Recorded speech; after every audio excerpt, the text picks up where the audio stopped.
नेपाल में क्या फिर से लौटेगा राजतंत्र? जन भावना बन रही है या भ्रम फैलाया जा रहा है? नमस्कार, आप देख रहे हैं नेपाली न्यूज इन हिंदी, एक मंच जहां हम लाते हैं नेपाल की बड़ी खबरें विश्लेषण के साथ और आपके सवालों के जवाब पूरी ईमानदारी से। आज का बड़ा सवाल, क्या नेपाल में फिर से लौट सकता है राजतंत्र? क्या एक बार फिर सिंहासन पर बैठेगा कोई राजा? और अगर हाँ, तो क्यों और कैसे? इस सवाल का जवाब सिर्फ राजनीति में नहीं, जनता की सोच, इतिहास की गलियों और वर्तमान के संकटों में छिपा है। पहला हिस्सा, इतिहास की एक झलक। नेपाल एक ऐसा राष्ट्र जहां सदियों तक राजाओं ने शासन किया, लेकिन वर्ष विक्रम संवत 2063 यानी 2006 ईस्वी में एक ऐतिहासिक मोड़ आया। जन आंदोलन हुआ, माओवादी क्रांति हुई और खत्म हुआ राजतंत्र का युग। नेपाल बना एक संवैधानिक गणराज्य। एक नया सपना देखा गया, लोकतंत्र का सपना। दूसरा हिस्सा, तो फिर सवाल क्यों उठ रहा है?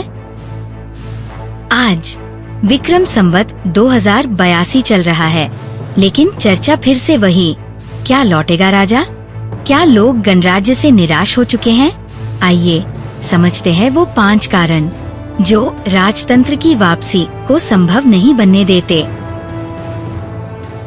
कारण नंबर 1, अंतर्राष्ट्रीय स्वीकार्यता।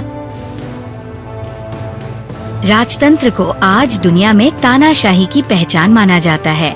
नेपाल अगर वैश्विक मंच पर लोकतांत्रिक राष्ट्र के रूप में रहना चाहता है, तो उसके लिए राजतंत्र का पुनरागमन राजनीतिक आत्महत्या जैसा होगा।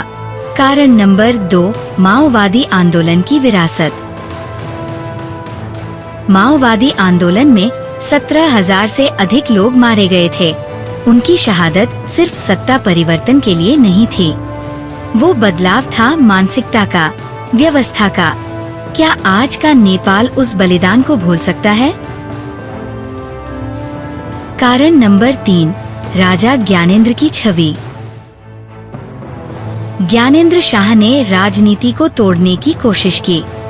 वो लोकतांत्रिक नेताओं से गुपचुप समझौते करना चाहते थे, यहाँ तक कि कुछ नेताओं को सीधा प्रधानमंत्री बनाने का लालच तक दिया गया।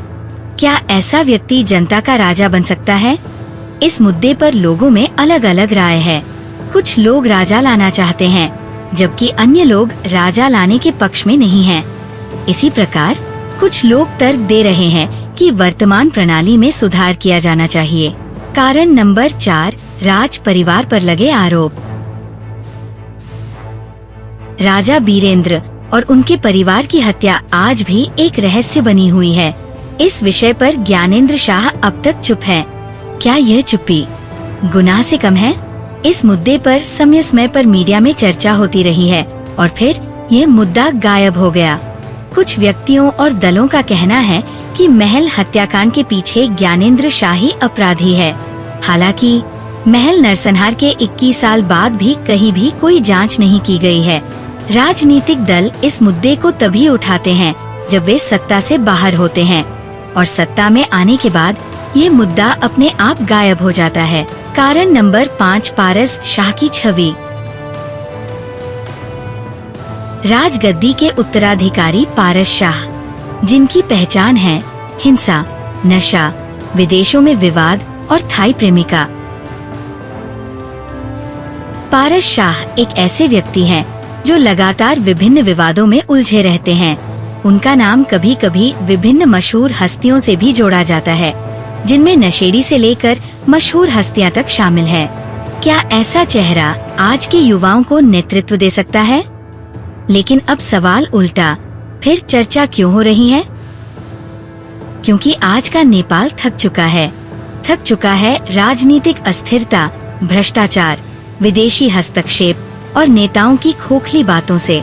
जनता आज भी ढूंढ रही है एक एकीकृत चेहरा, एक राष्ट्रवादी आवाज, एक प्रामाणिक नेतृत्व। क्या राजा की वापसी संभव है?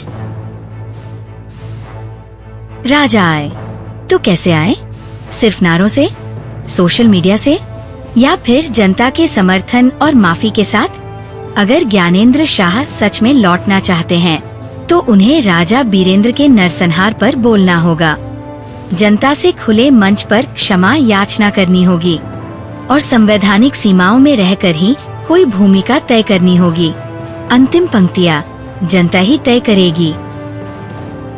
नेता हो या राजा, लोकतंत्र हो या राजतंत्र, अंत में जो निर्णय लेगी वो होगी जनता, क्योंकि जनता ही जनार्दन है।